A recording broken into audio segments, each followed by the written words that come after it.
WFSB, Connecticut's #1 local news. This is Channel 3 Eyewitness News at 7.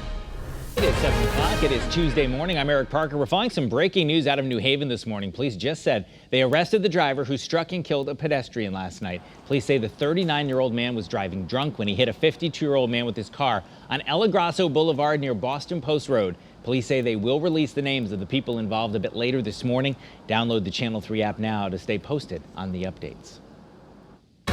And more breaking news, this time out of Hartford, where police are investigating after 2 people were shot on Brookfield Street. It happened about 4:30 this morning. No word yet on how serious the injuries there are.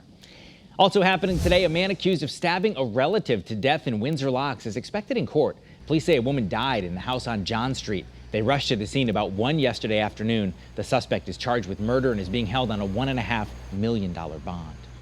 The search is on for the person who killed a mother in Ansonia, and it continues this morning. Police found the body of 20-year-old Rosalie Violet Aquafrida on Sunday night in a yard near Coe and North Coe Lanes. At first, police believe it was a hit and run, but once they saw her injuries, they say they knew it was a stabbing. I just want justice for my sister. That was my best friend. That was my sister. That was my everything. I want justice for her. She leaves behind a 3-year-old boy. Her family says she was getting ready to move into a new house with her father in just a few days. All right, good morning, everybody. I'm meteorologist Melissa Cole with a look at your early warning forecast. And we are going to be tracking a few scattered showers today, particularly in southwestern Connecticut. Some sprinkles, a spot shower. But today, overall, we'll see a mix of clouds and sunshine. Temperatures outside this morning are in the 60s and upper 50s. Right now in Washington, 59 degrees, Bristol 60, Middlebury 62, Hartford 62. Dew points are in the 50s and low 60s, so we still have that nice, comfortable air mass in place. And we will see the humidity increasing as we head towards tomorrow and especially on Thursday. But up until then, we can enjoy it. In fact, our winds are fairly light. They're out of a more northerly direction. But as a warm front approaches tomorrow, our winds will be shifting, and that's going to help to pump up some more of that heat and humidity. So we've had a nice break. Today is the first day of September, feeling a little fallish outside, but we'll have that summertime feel back by the middle of the week. 62 degrees from our ICAM in Waterbury, where we have clouds filtering the sunshine this morning. It's a little brighter from our ICAM in Windsor Locks. Currently, it's 56 degrees there with calm winds. And showers are sort of all around us this morning. We've seen a batch pass to our south, a batch to our west, a couple sprinkles in southwestern Connecticut, but that's it. So I do think today will feature a mix of clouds and sunshine and a pretty good day. Even if you have outdoor plans, I wouldn't really worry about these showers too much. And as you can see, a lot of them confined to southwestern Connecticut, but the bulk of them over the Connecticut border into New York State. Now tomorrow, I think it's a different story. We have a warm front approaching. We'll have clouds. We'll have showers in the morning and off and on showers throughout the course of the day. So if you're planning on which day of the week to make some outdoor plans, tomorrow's looking like the least favorable day for any outdoor plans, like a beach day, things like that. We're also keeping an eye on the tropics. We have a disturbance off the southeastern coast of the United States, another one in the Caribbean. This may have some tropical development through the day today. This is actually tropical depression number 15.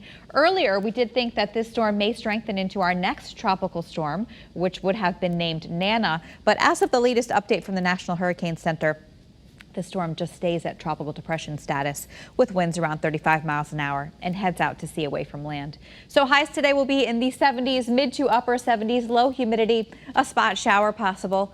Some scattered showers overnight, not as cool with the clouds around. Temperatures will stay in the 60s and low 70s for overnight. 77 tomorrow with some scattered showers. Partly sunny, hot and humid on Thursday with a late day thunderstorm. Friday and the weekend looking great. Friday 85 degrees with dropping humidity, and the weekend looks really nice. Labor Day will increase the clouds and bring back some afternoon or evening showers with a high of 81. Connecticut's Back to School Authority is sponsored by Yale New Haven Children's Hospital, one of the best in the nation. Channel 3 is your Back to School Authority, and all week we're highlighting different plans schools are putting in place as they reopen. Students in Wethersfield returned to a hybrid model today with 2 days of in-person learning per week. Masks must be worn, drinking fountains are off limits, and at the end of the day, students will be dismissed by grade instead of all at once. The superintendent says they worked for months to figure out the best plan, and he's excited to have them back in class. I have not come across one student that has said that they don't want to come back. They miss their friends, they miss their teachers, and they miss the routine. About 20% of students in town have decided to do distance learning all 5 days a week.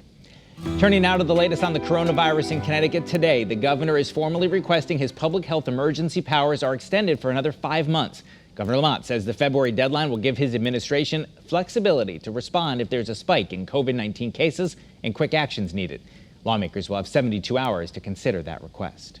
And here's a look at the latest numbers in our state since Friday. More than 45,000 tests were performed, and out of those, just 384 came back positive. That's a 0.8% positivity rate. There were no new COVID-19 related deaths reported, and we learned that hospitalizations went down by 8. The State Department of Public Health is investigating a Norwich nursing home that's dealing with a coronavirus outbreak. Officials say Three Rivers Healthcare has multiple violations. DPH issued a finding of immediate jeopardy. That means the violations are, quote, serious enough to risk imminent harm to life. 21 residents and 5 staff members have been infected there. 3 people have died. We spoke to a 57-year-old resident who tested positive and thinks he got it from a nurse. She used to come in my room sometimes with no mask on or no gloves because she was always in a hurry trying to get home. The facility has 10 days now to lay out its plan to address the findings and detail how it will improve patient care. Food Share will continue handing out food at Rensselaer Field through this month, but the schedule's changing a bit. The organization will now only be in East Hartford 3 days a week, Tuesday, Wednesday, and Thursday from 8:30 until noon. Food Share has already served more than 135,000 households at Rensselaer Field since the pandemic began. There are also 60 mobile Food Share locations throughout Hartford and Tolland counties.